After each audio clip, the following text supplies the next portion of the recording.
Hi, my name is Kathleen Lisson. I'm a certified lymphedema therapist and board certified massage therapist in San Diego, California.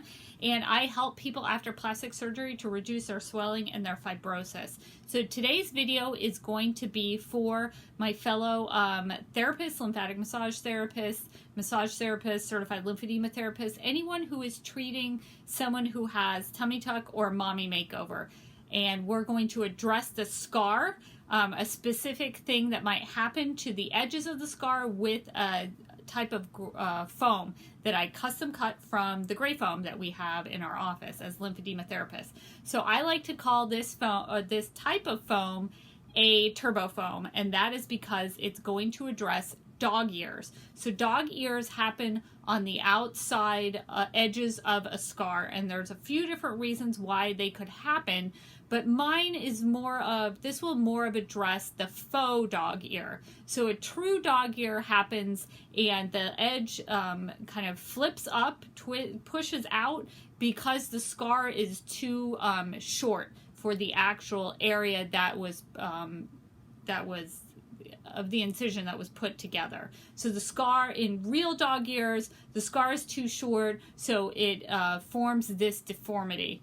And in faux dog ears, which I've seen several times, I've seen them on the face, I've seen them on the tummy tuck, what happens is it looks like a dog ear. The client is scared that it might be a dog ear, but it's really some swelling underneath the edge of that incision is pushing it up and away from the body. So they Google at midnight, they YouTube at midnight, and they see that it looks like a dog ear. But if it's a faux dog ear, if we're doing our manual lymphatic drainage and we're palpating the area and we're seeing that it's probably the area looks like that because of increased swelling, then we can do what we do when we see increased swelling in several other areas, and that is put some compression on it. So this works best if the client has a compression garment that they are using. So usually during the tummy tuck, they will be using an abdominal binder and then hopefully some underwear.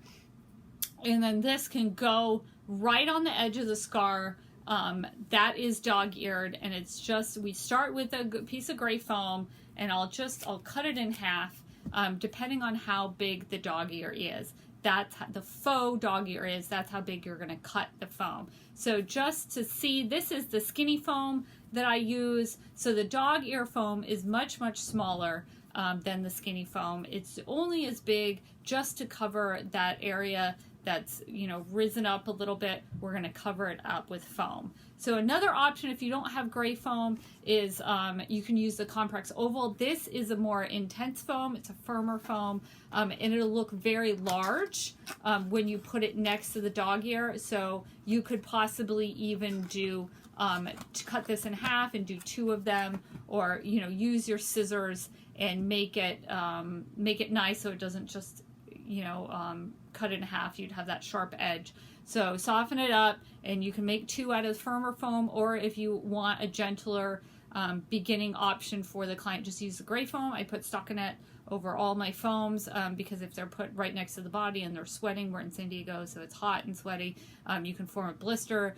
You can get like contact dermatitis from the foam if the client's skin is very, very sensitized, which I see very, very often after surgery. So the stockinette usually fixes all those potential issues. So this is a piece of turbo foam. So I'd make two pieces, I'd make them the same, but these are like the two sample sizes, just so you can get an idea of how big it is. And then you can always miter your foam. You can cut it at an angle on the edge, and this reduces any kind of lines to have that angle there for the foam versus being at that right angle. And then I would really this isn't something that I would put on somebody after like 1 or 2 weeks after their surgery. I would wait a little bit longer than that. I would wait until the scar is sufficiently healed and it's able to handle, a piece of compression on top of it. But I have used this on clients, and they email me the next day saying, with either this or this, that they're actually seeing a change in the first 24 hours if you add compression to this, and if it is indeed a faux dog ear. So this is what I call the turbo foam, and this video is just to give you an idea and kind of like get those creative juices flowing. Would this help, and would you make one of these for your client?